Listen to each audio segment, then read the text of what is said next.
Hola, ¿qué tal? Bienvenidos a nuestra clase de español.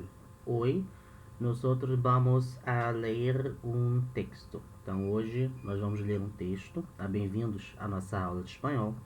Se você não é inscrito, se inscreve no canal, comenta qualquer dúvida, qualquer sugestão, compartilhe esse vídeo com seus amigos.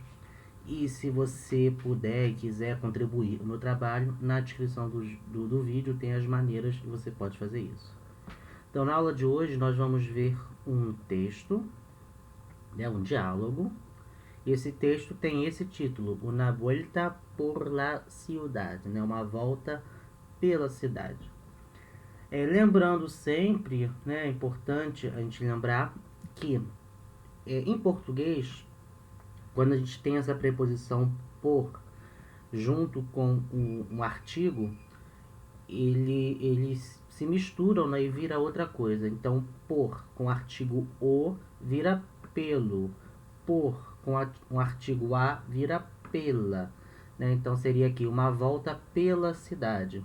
Em espanhol essa mistura não vai acontecer, tá? Então a preposição e o artigo permanecem separados. Por lá, por el, por los, por las, ok?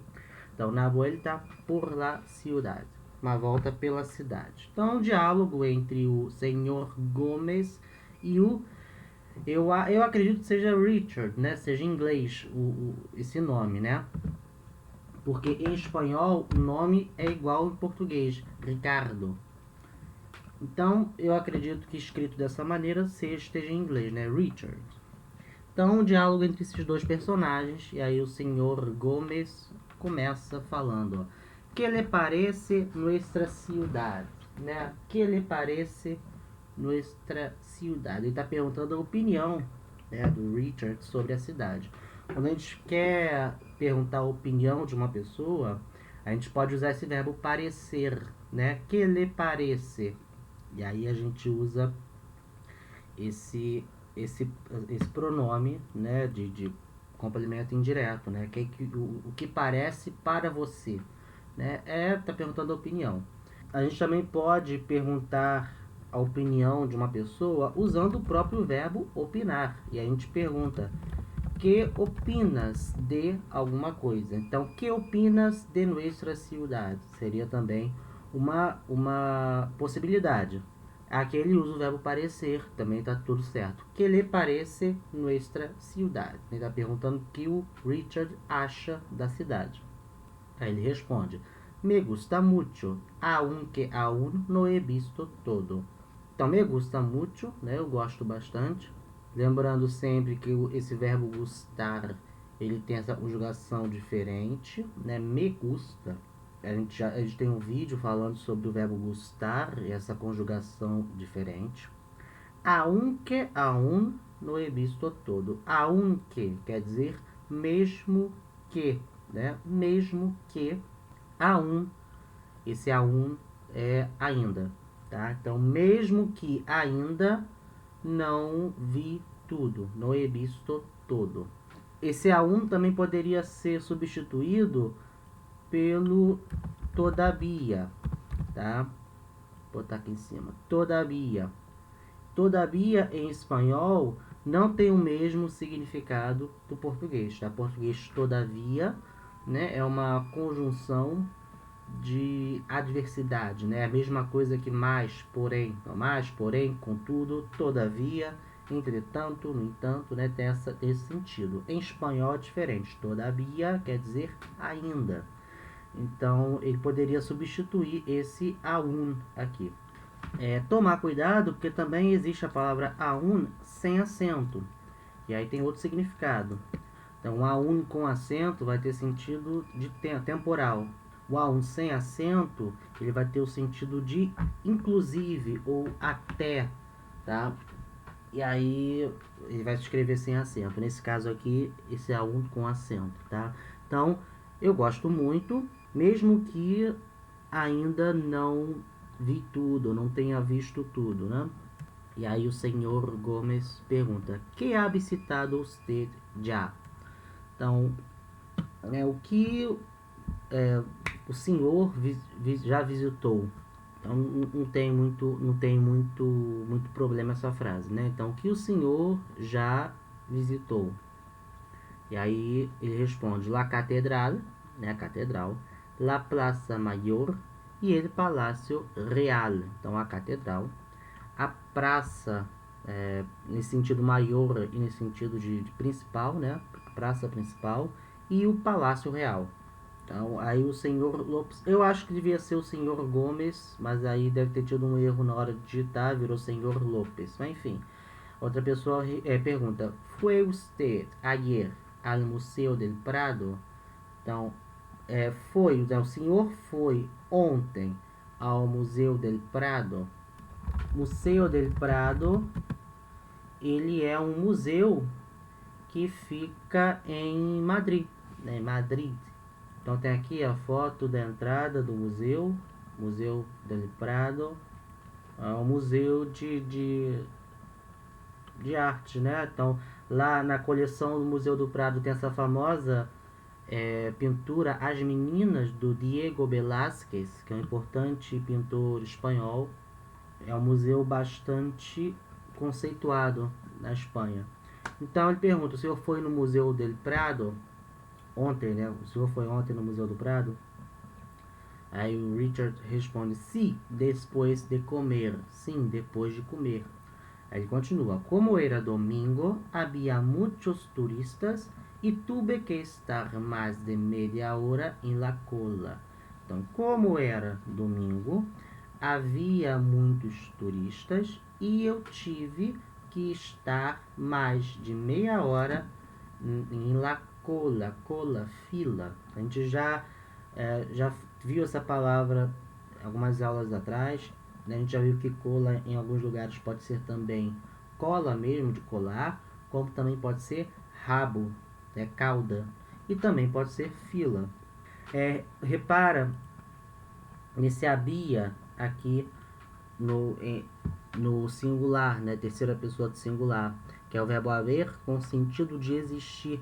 É igual ao português. O verbo haver, quando tem sentido de existir, ele não se flexiona em número, ele só é no singular, mesmo que ele esteja acompanhando uma palavra no plural. Então, eu sou obrigado a falar, por exemplo, há muitos turistas. Há muitos turistas, né? Existem muitos turistas. Aí o há, esse há, verbo haver, vai estar no singular, mesmo que muitos turistas estejam no plural. Mesma coisa se for havia, por exemplo. Havia muitos turistas e não haviam. Haviam muitos turistas, está errado. Havia muitos turistas. Mesma coisa no futuro, haverá muitos turistas, é sempre no singular. Em espanhol também vai ser sempre no singular. Então, havia muitos turistas. E eu tive que estar mais de meia hora na fila. Sin embargo, mereció la pena, pues nunca he visto un museu com tantas obras pictóricas. Então, sin embargo, no entanto, porém, contudo, todavia. Então, a gente, por exemplo, já viu pero, né, que é uma conjunção muito usada, também tem sentido de porém, contudo, todavia. Também tem sin embargo, também é o mesmo sentido, né? Mas, porém, contudo, todavia, no entanto, entretanto, né? Sin embargo, mereceu la pena, né? Literalmente, mereceu a pena. Em português a gente fala valeu, né? Valeu a pena. Em espanhol vai usar o verbo merecer. Em espanhol vai usar o verbo merecer. Merecer la pena. Mereceu la pena. Pois nunca vi um museu com tantas obras pictóricas. Aí o senhor Gomes pergunta: entendeu usted todo lo que ele explicou el guia? Então, o senhor entendeu? Repara, quando ele faz a pergunta, ele sempre inverte, né, o verbo do sujeito, né? Então, usted entendeu, o senhor entendeu. Na hora de fazer a pergunta, entendeu usted? Entendeu o senhor? Em português, a gente não faz isso, né? Então fica meio estranho. Mas em espanhol é muito comum inverter o sujeito com o verbo. Então, o senhor entendeu tudo o que explicou ao senhor o guia. Então, o senhor entendeu tudo o que explicou o guia, que o guia lhe explicou? Aí Richard responde: no todo, não tudo, pois hablaba muy deprisa. E como o grupo era muito numeroso, a vezes não oía lo que el guia decía. Então, não tudo, pois hablava muito depressa, né? Depressa, e falava muito depressa. E como o grupo era muito numeroso, né? Muito numeroso, a vezes, então, a vezes, às vezes. Em espanhol vai ser assim, a vezes. No oía, então não ouvia, não oía lo que ele guia descia, não ouvia o que o guia dizia. Até rimou, né? Então o guia falava muito depressa, o grupo era muito numeroso, então ele não conseguia ouvir o que o guia dizia. Aí senhor Gomes pergunta: que pintor lhe ha gustado mais? Então, qual pintor o senhor gostou mais? E aí ele responde: sem dúvida, Goya. Então, sem dúvida, Goya. Dúvida, Duda em espanhol, tá? Sobretudo suas pinturas negras. Sobretudo, né? Em espanhol vai ser separado. Em português a gente escreve junto, sobretudo, tudo junto. Em espanhol é separado, é sobretudo, tá? Em espanhol não tem.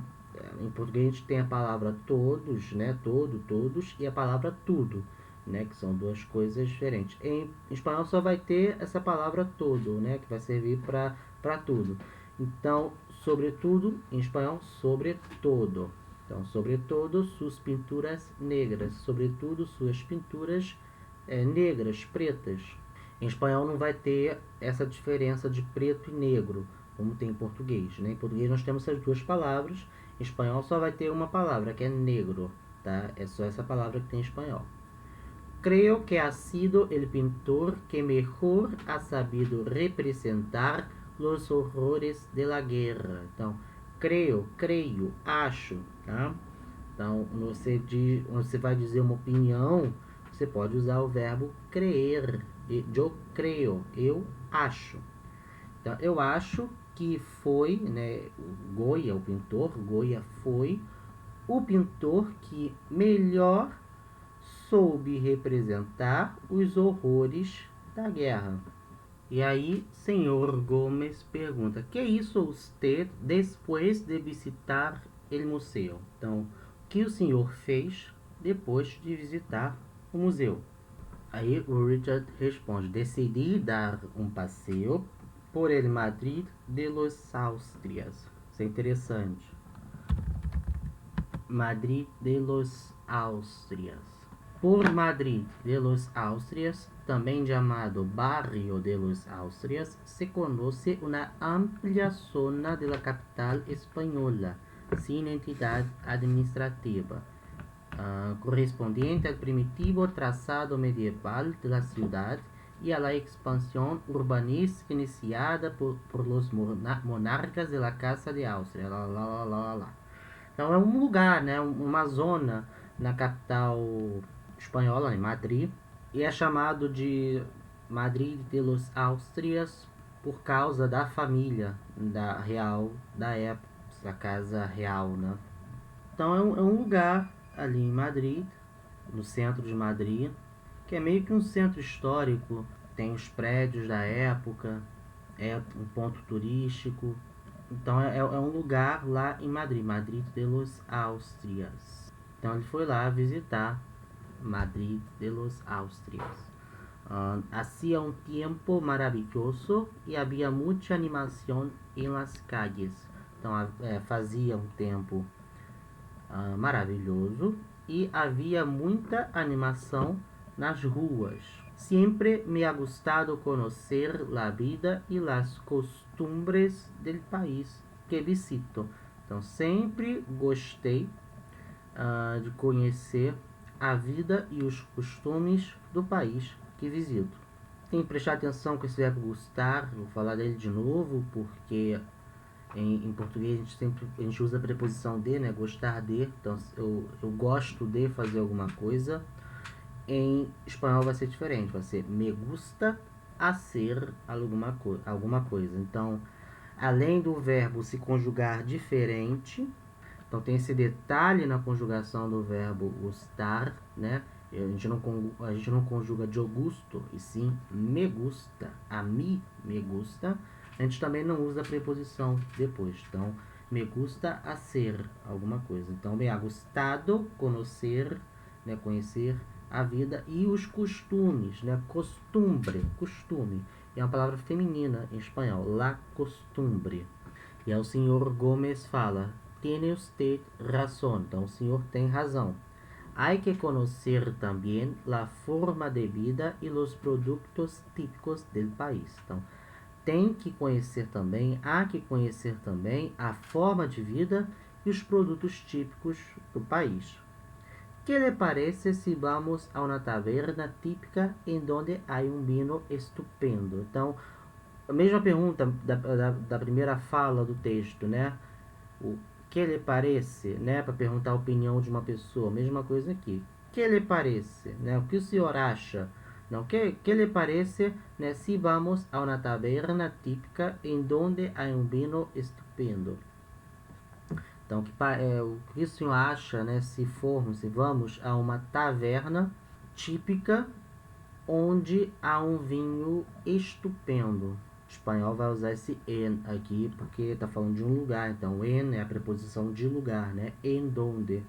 Aí o Richard fala, buena ideia, né? Boa ideia. Vamos. Imagem dos dois. E aqui nós temos perguntas, né? Perguntas.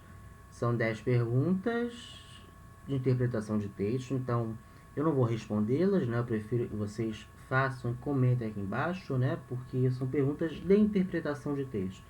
Então é legal que cada um faça, né? Responda individualmente.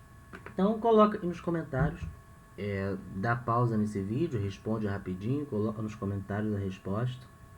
Então essa foi a aula de hoje. Obrigado para quem assistiu até aqui. Não se esqueça de se inscrever no canal, deixar o like, comentar qualquer dúvida, qualquer sugestão, compartilhar esse vídeo e se você quiser e puder contribuir com o meu trabalho, na descrição do vídeo tem as formas que você pode fazer isso. Então vou ficando por aqui, até a próxima aula. Hasta pronto!